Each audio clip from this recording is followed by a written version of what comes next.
Présenter l'Évangile avec les Gospel Cards. Bonjour, ici Marlène Leblanc. Donc, j'aimerais vous présenter l'Évangile avec ce jeu qui est une création québécoise qui a eu des centaines de copies, qui a été envoyée à travers le monde pour pouvoir partager l'Évangile de façon simplifiée et que même d'autres ministères ont reproduit cette façon. Alors, je recommence immédiatement. Si nous imaginons un jeu d'échecs. Alors, je commence la première, j'avance les pions, j'avance mon pion, pardon, vers toi. C'est à ton tour. Est-ce que je peux me permettre, là, lorsque c'est rendu mon tour, d'avancer 2 pions en même temps pour te manger? La réponse, c'est non. Pourquoi? Parce qu'il y a des règles. Et avec Dieu, c'est la même chose. Il y a des règles. Et c'est ce que j'aimerais vous expliquer. Alors, au commencement, Dieu créa les cieux et la terre, il a créé un jardin d'Éden parfait, il a créé aussi Adam et Ève, des êtres de lumière créés à l'image de Dieu, complètement remplis de la gloire de Dieu, qui étaient sans défaut, sans tache, sans péché, et c'était le paradis terrestre, il n'y avait ni guerre, ni conditions climatiques désastreuses, il n'y avait aucune maladie, c'était l'endroit parfait. Dieu, dans son amour, nous a créé libre arbitre. Et il a dit, il y a 2 arbres, l'arbre de la vie éternelle et l'arbre de la connaissance du bien et du mal.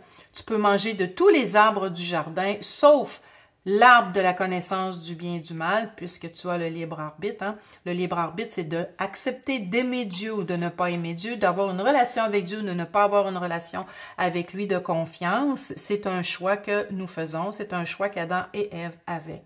Malheureusement, à cause de la chute de Satan, Ève a été séduite par le serpent, qui est Satan sous forme d'un serpent, qui lui a mis en doute la parole de Dieu. Donc, Ève a mangé du fruit interdit et comme Dieu avait dit, la mort est entrée. Ève en a donné à son mari qui était auprès d'elle. Donc, malheureusement, ils étaient maintenant rendus pécheurs. Et le fait qu'ils étaient pécheurs, alors, dans son amour, Dieu les a expulsés du jardin d'Éden parce que s'ils mangeaient de cet arbre de la vie éternelle dans cette condition-là, ils auraient resté éternellement comme ça. Donc, Dieu, dans son amour, les a expulsés du jardin pour les protéger. Maintenant, il a donné l'ordre à Adam et Ève, allez, multipliez-vous, remplissez la terre, ce qu'ils ont fait, mais en se reproduisant de leurs enfants et des petits-enfants et petits-enfants. C'est une reproduction de la même nature, une nature pécheresse. Donc, on le voit dès la première génération où ce que Caïn a tué son frère Abel et on voit jusqu'à l'arche de Noé à quel point la terre, elle était corrompue. Dieu a mis le déluge pour recommencer à zéro, mais même avec la famille de Noé, en se reproduisant sous le même ordre qu'Adam et Ève, ben, il se reproduit de la même nature. Maintenant, j'aimerais vous expliquer la différence justement entre cette relation personnelle qu'on peut avoir avec Dieu ou la différence avec une religion. La religion, c'est que nous sommes portés, mais à se comparer les uns les autres. Donc, si l'enfant a volé un bonbon, les conséquences, les parents vont lui donner une réprimande. Si lui, cet homme, a volé son patron, il peut perdre son emploi. Ici, si cette femme a volé une banque, elle risque la prison devant le juge, ou si lui a tué, ben, il risque la prison encore plus grave, peut-être à la perpétuité. Alors, on voit les conséquences du péché qui sont toujours de plus en plus graves, mais la religion, le fait qu'on se compare, on va dire, ben moi, j'ai juste volé un bonbon, je suis pas si pire que ça, puis moi, j'ai volé juste une banque, mais lui, par contre, il a tué, tu sais, lui, c'est grave, moi, c'est pas si pire. Mais si on se compare à Dieu, alors c'est complètement impossible de pouvoir se comparer à un être qui est totalement parfait alors que nous avons déjà la nature pécheresse parce que la nature pécheresse ne serait-ce qu'un seul péché et ça nous contamine à ce moment-là, comme Ève a mangé le fruit interdit qui était un seul péché, mais que ça a contaminé sa nature. Mais Dieu, dans sa solution, a envoyé son Fils Jésus. Alors, c'est la bonne nouvelle. Donc, Jésus est venu sur terre. Il est venu parmi les pécheurs. Jésus, c'est Dieu qui s'est fait homme, la même nature que l'homme. La seule différence, et la belle grande différence, c'est que Jésus n'a jamais péché, même pas dans ses pensées. Alors Jésus, ce qu'il a fait, c'est que pour accomplir les Écritures, il a choisi de se faire baptiser. Le mot baptême veut dire immersion dans l'eau, donc il s'est fait baptiser qui annonçait sa mort future. Et il est sorti de l'eau, qu'il représentait sa résurrection. Et les cieux se sont ouverts, qui est indiqué dans Matthieu chapitre 3.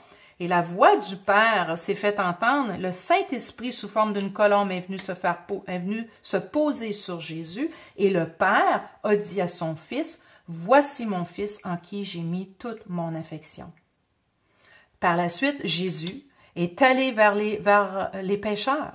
Il a dit que le même message que Jean-Baptiste, « Repentez-vous, car le royaume des cieux est proche. » Moi, Jean-Baptiste a dit, « Moi, je vous baptise d'eau. » Mais Jésus va vous baptiser du Saint-Esprit. Donc, Jésus, qu'est-ce qu'il a fait dans son ministère?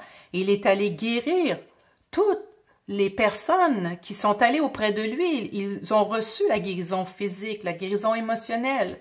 Alors, les aveugles voient, les boiteux marchent. Il a même ressuscité des morts, entre autres l'exemple de Lazare. Alors, en allant vers les gens, il y a des gens qui ont vraiment accepté ce message et ils se sont fait baptiser, mais d'autres l'ont refusé et ils ont fait un complot contre lui. Ils l'ont crucifié et comme il était annoncé, il est allé au tombeau pendant 3 jours. Mais la mort n'a pas pu le retenir et il est ressuscité. Il est monté en ascension auprès du Père, s'est assis à la droite de Dieu le Père, et comme il avait dit à ses disciples d'attendre parce qu'ils recevraient eux aussi le Saint-Esprit. Alors, qu'est-ce que je dois faire? Qu'est-ce que Jésus me demande? Jésus me dit, tu dois naître de nouveau. Tu dois revenir dans ta condition première, comme dans le jardin d'Éden. Tu dois naître de nouveau.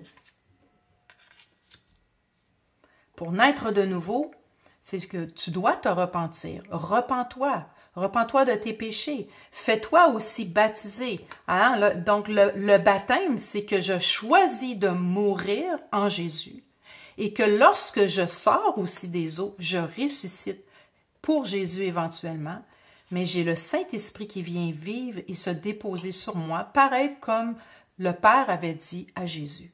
Alors, le Père, il te dit à toi, si tu choisis cette solution, « Voici mon fils » ou « Voici ma fille en qui j'ai mis toute mon affection. » Et comme Jésus, nous sommes remplis de la puissance du Saint-Esprit et on va vers les gens. Et on impose les mains aux malades, les malades sont guéris. On chasse les démons aussi, comme Jésus a chassé les démons, et on annonce cette bonne nouvelle. Il y a des gens qui vont accepter la bonne nouvelle, qui vont se repentir, qui vont se faire baptiser, qui vont recevoir aussi le Saint-Esprit. Mais il y en a d'autres qui vont refuser, en allant vers eux, puis ils vont refuser. Ils vont refuser ce message, pareil comme certains ont refusé le message de Jésus. Alors aujourd'hui, tu es placé devant cette solution, devant cette bonne nouvelle. Et Jésus, c'est comme si Jésus vient aujourd'hui auprès de toi, comme le jeu d'échecs, on revient au départ. Hein? Il y a le Père, il y a le Fils, il y a le Saint-Esprit, il s'approche de toi, qui est dans cette nature-là ici, hein? qui est dans cette nature ici. Il dit, repens-toi.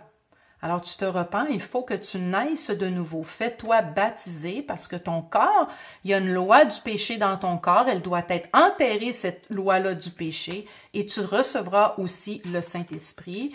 Tout comme Dieu est créé trinitaire, alors ton esprit, ton âme et ton corps est régénéré par la puissance du Saint-Esprit. Et tu as ce même pouvoir d'aller vers les gens pour annoncer la bonne nouvelle. Alors aujourd'hui, est-ce que tu choisis la vie ou tu choisis la mort?